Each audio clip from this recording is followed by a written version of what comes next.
Hello friends, myself Praveen Gore, lecturer Science Department. So in this lecture, I'll be starting with unit first, that is mechanics. So unit first is mechanics. So which all topics I'll be covering in this? So I'll be covering in this what are physical quantities, then I'll go with what are fundamental physical quantities, derived physical quantities, what is a unit, and I'll see different systems of units, and then I'll finally go for SI system of units. So to start with, what are physical quantities? Okay, we all know that whenever we are studying physics, so physics has many things related to calculations. Physics has many things related to calculations. So for calculations, we need to measure some quantities. Say if I want to find out what is the speed of an object which is moving, then I need what is the distance and what is the time. So velocity or speed is distance divided by time. So for that purpose, I need quantities. There are quantities which are measurable and there are quantities which are not measurable. So there are few imaginary quantities as well. Just like I'm very happy. So can you measure? No, we cannot. But if I say my height is 6 feet, yes, you can actually measure the height. So this is the difference between physical quantity and an imaginary quantity. So physical quantities are those quantities which can be measured. So the definition of physical quantities is the quantities which can be measured are called physical quantities. Example, length, mass, time, velocity, etc. There are many other quantities. Even density can be measured. Okay, so there are many quantities which can be measured. But if you are talking about hunger, anger, okay, fear, we cannot measure those things because they are physical quantities, imaginary quantities. Sorry, they are imaginary quantities. Physical quantities can be measured. Weight of a mass of a substance, how much time is taken for a distance, okay, everything can be measured. So those quantities are physical quantities. Then we have fundamental physical quantities and derived physical quantities. So what are fundamental physical quantities? The quantities which are independent of each other are called fundamental physical quantities. The quantities which are independent of each other, they are not dependent on any other quantity. Suppose I want to calculate how much is the mass of a stone, then I need not worry about what is the time, what is the length. Only thing I have to count is mass of the stone. If I want to see how much is the length of a room, I need not worry about what is the time or what is the mass of the room. No, I only need what is the length of the room. Therefore, these quantities are not dependent upon any other quantity.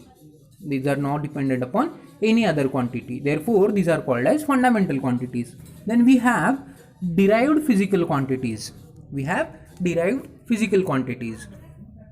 The quantities which are dependent of each other are called derived physical quantities. These quantities are dependent of each other. Example, if you take area of a square is length into breadth. Area of a rectangle is length into breadth. So area is dependent upon length as well as breadth. Area is dependent upon two quantities. One quantity is length. Though the dimension is same, we are calculating length in both the cases, but it is dependent on two lengths. If we are calculating force is given by mass into acceleration. F is equal to ma. It is given by F is equal to ma. Therefore, force is dependent on mass as well as acceleration. Therefore, it is a derived physical quantity. If we are talking about density, density D is mass divided by volume. So it is dependent on more than two or more than two quantities, because we need to, if we want to find out what is density, we have to first find out what is mass, and then again we have to find out what is volume of the solution. Then we'll find what is the density.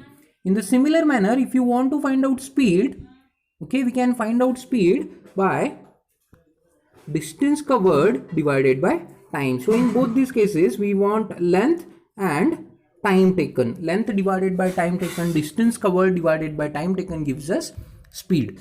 Therefore, speed depends on two quantities. Therefore, speed is called as a derived physical quantity. These quantities depend on each other. These are called as derived physical quantities. Then we'll see what is a unit. What is a unit? So we see all the quantities when we are measuring, we have particular units. Okay, if we are measuring length, we have meter as unit, centimeter as unit, foot as unit, inches as unit. So what are those units? Okay, 1 inch has fixed length. 1 inch has fixed length. It doesn't change anywhere. Okay, even if you go from one country to another, the length of an inch remains the same. 1 meter distance is same everywhere. Even if you go in all other countries, it remains the same. It doesn't change due to the external factors. So what is a unit?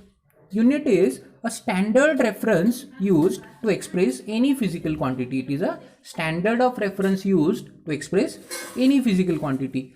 This means that if we consider particular mass as 1 kg, then it will remain the same throughout, and multiples of those we use for calculating higher masses. If we want to calculate what is 2 kg, then we'll use 2 such stones which are 1 kg each. If we want to calculate 10 kg, then we'll use 10 such stones which are 1 kg each. Therefore, this is unit. Unit is the standard of reference used to express any physical quantity. The reference what we are using, it is standard. Its value, its unit, its length, its measurements never change. The measurements of a unit never change. They remain same. So few examples I'll give. So meter is unit of length. You can also write centimeter as unit of length, foot as unit of length, anything.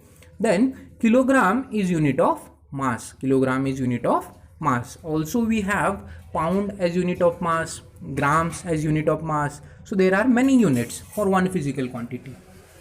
So just now I said that we have foot as unit of length, meter as unit of length, centimeter as unit of length. Why is that? Because we are using different systems of units. We are using different systems of units. What are those systems of units? We'll see here that we have mainly 3 systems of units. So first system is CGS system, second system is MKS, and we have FPS system.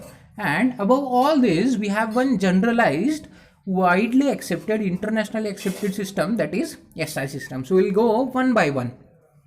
What is CGS system? So in CGS system, mainly we calculate length, mass and time. We calculate in all the systems, main considerations are length, mass and time. So in CGS system, length is calculated in centimeters, mass is calculated in grams, and time is in seconds. So C stands for centimeter, G for grams, and S for seconds. So CGS. In the similar manner, if you are talking about MKS system, then M is length, which is for meter. K means kilograms, S means seconds. So length is calculated in meter, mass is in kilograms, and time is in seconds. In FPS system, if you see, length is in foot, mass is in pound, and time is in seconds. So this is FPS system.